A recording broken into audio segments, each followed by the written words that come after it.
Bonjour, toujours dans le cadre du renforcement des capacités des élèves de la première année sciences, cette capsule ensuite il expose l'utilisation de l'échelle logarithmique dans l'étude granulométrique du sable.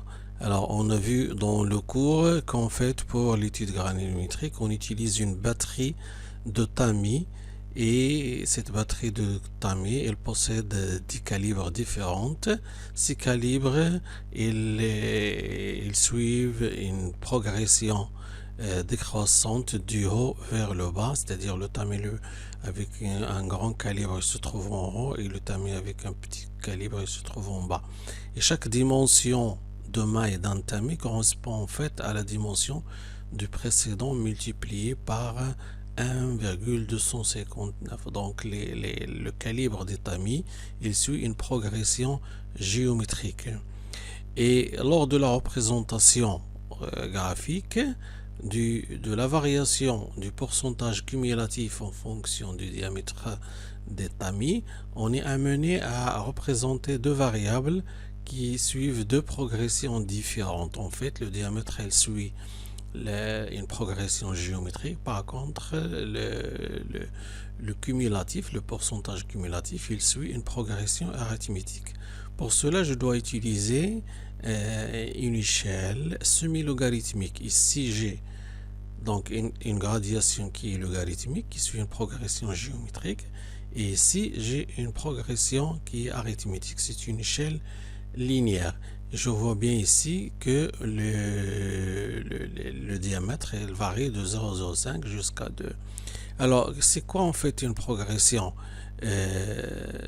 géométrique ou bien une progression logarithmique?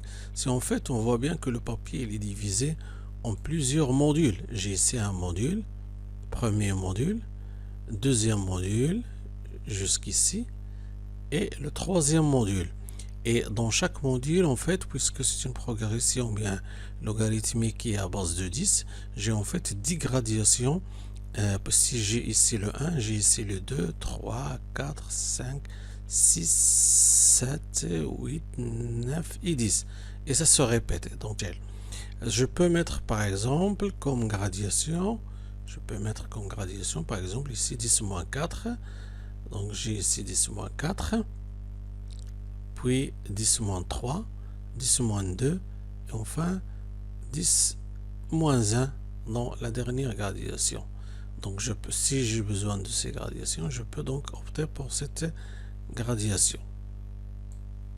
Sinon, je peux donc faire une autre gradation qui va avec ce dont j'ai besoin. Je vais mettre 0,01, 0,1, 1 et 10. Et donc j'aurai ici 001, 002, 003, 004, 005, 006, 007, 008, 008, 9 et 01. Ensuite 02 et ainsi de suite. Ici j'ai 1 et 2. Alors pour l'axe des ordonnées, nous avons donc une progression linéaire. On voit bien, on a donc gradué cet axe 0, 20, 40, 60, 80 et 100.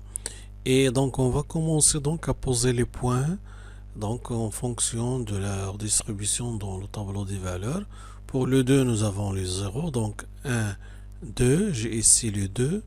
Pour le 1,6, donc je vais compter 1,1, 2, 3, 4, 5 jusqu'à 6. 1,25 c'est ici, donc 1,1, 1,2, 1,25. Et pour une autre valeur, par exemple le 0,4, je vais compter ici 0,1, 0,2, 0,3 et 0,4. Et donc pour le 0,4, c'est 98,3, donc 0,4, 98,3. On fait ça pour toutes donc, les valeurs.